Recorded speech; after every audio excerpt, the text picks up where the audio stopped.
أهلا وسهلا بكم، إن شاء الله تكونوا بألف خير. رجعت لكم كما العادة فيديو جديد ووصفة جديدة، واليوم رجعت لكم مقرونة سباجيتي بالفرويد مير بليل البحر. موتكم وشهيكم، اللهم صل وسلم وبارك على سيدنا محمد.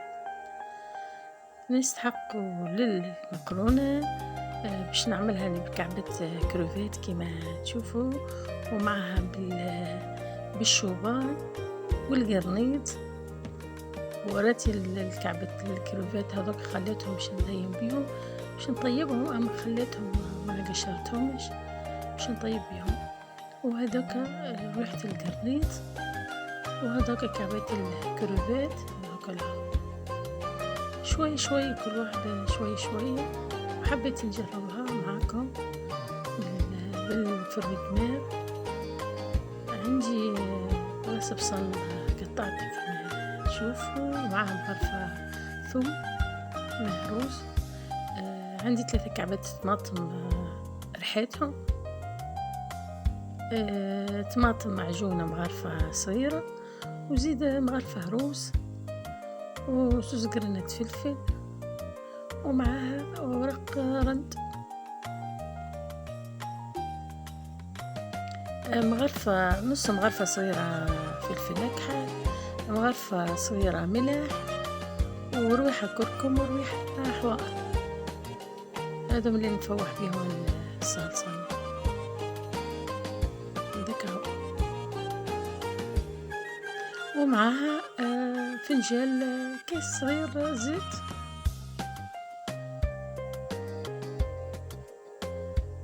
هذه شهوة ولدي، حطيت كما تشوفوا البصل في الطنجرة، معها الزيت، وخليتهم يتقلوا.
من بعد ما يتقلى البصل ويسخن الزيت بالكدي، نزيدهم من مغرفة الثوم، نخليها حتى هي تتقلى شوية، ونزيدهم كعبة الطماطم اللي رحيتهم، ونقليهم بالكدي باش الطماطم منها ما يتحرقوش الطماطم، ونقليهم يبدا نحرك باش ما يتحرقوش في سا. بعد ما نصب لهم كعبة الطماطم، نزيدها نص مغرفة طماطم معجونة، والمغرفة الهروس، وكعبة الرند، ورق الرند كما تشوفوا فيها. حطيت الطماطم الكعب ونحرك، نزيدهم لمغرفة الطماطم المعجونة والهروس والرند، ونقليهم بالكدي.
بعد ما تقلت الطماطم حطيت كعبة القرنيط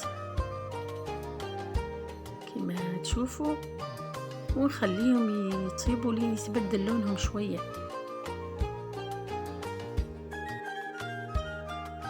تشوفوني، ومن بعد نحيهم خاطر القرنيط ما يلزمش يطيب برشا. حطيت الفلفل اكحل، حطيت الملح، وزدتهم الكركم والحوار، وخلطتهم مع بعضهم. ومن بعد شوية نزيد شوية ونهبط كعبة القرنيط، ومن بعد نحطهم الشوباي والكروفات مع بعضهم، نحطهم ونخليهم يطيبوا. هي اصلا الصوص نتاع الفرويد مار ديما تجي سهله في ساعه ما تطيب وما يلزمهاش تطيب برشا.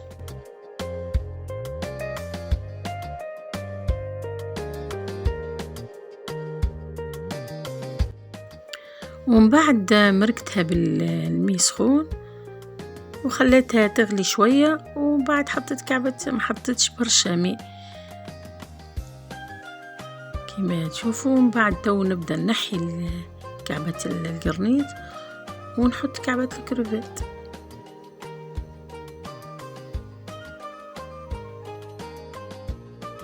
الكروفات والشوباي في الساعة ما يطيبوا حتى هما، نحطهم مع بعضهم ونخليها تخضر شوية، خاطر اني بطبيعتي ما حطيتلهاش برشا ماء كما تشوفوا، شوية ماء وخليها تخضر شوية. ومن بعد نرمي لها قرينة فلفل وهكا.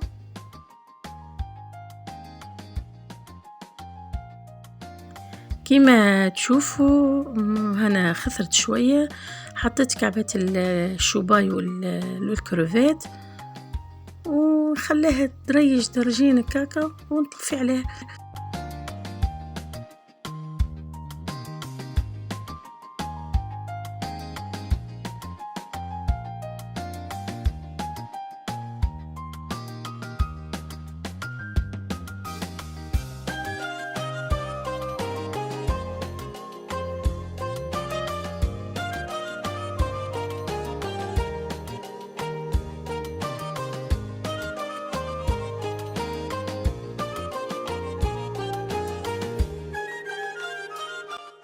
نوري فيكم في القرنيط كيفاش تبدل لونه. نحيتها وحطيت معها الكروفات والشوباي، خليهم يطيبوا شويه. من بعد نرمي قرنة الفلفل ونخلي الصوص ونتعدل المقرونه.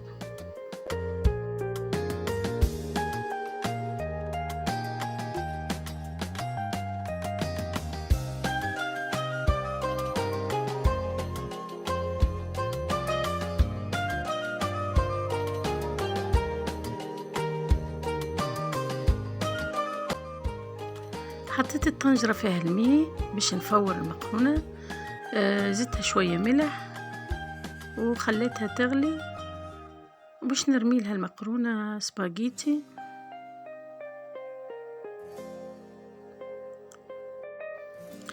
زدتها مغرفة زيت في الماء باش كيف تغلي المقرونة ما تلصقش وما تعجنش.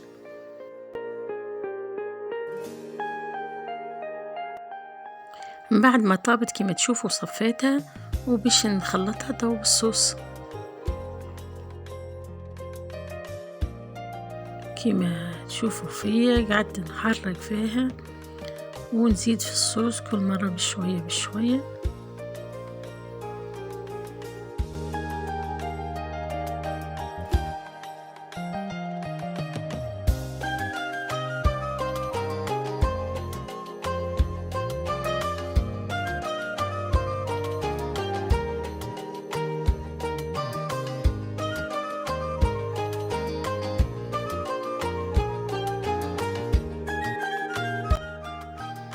وهذوك الكعبات الكروفات اللي قلت باش نزين بيهم مش مقشرين، شوفوا فيهم هذوك على جنب، والاخرين الشوباي والقرنيط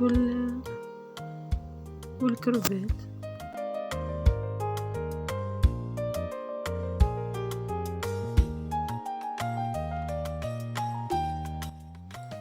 كان عجبتكم الوصفة وعجبكم الفيديو ما تنسونيش بالتشجيع والاشتراك كما زلتم ما اشتركتوش، وتفعلوا الجرس باش يوصلكم كل جديد، وتبارتاجوا فيديوهاتي مع اصحابكم واحبابكم، وتفرحوني بكومنتير واللايك.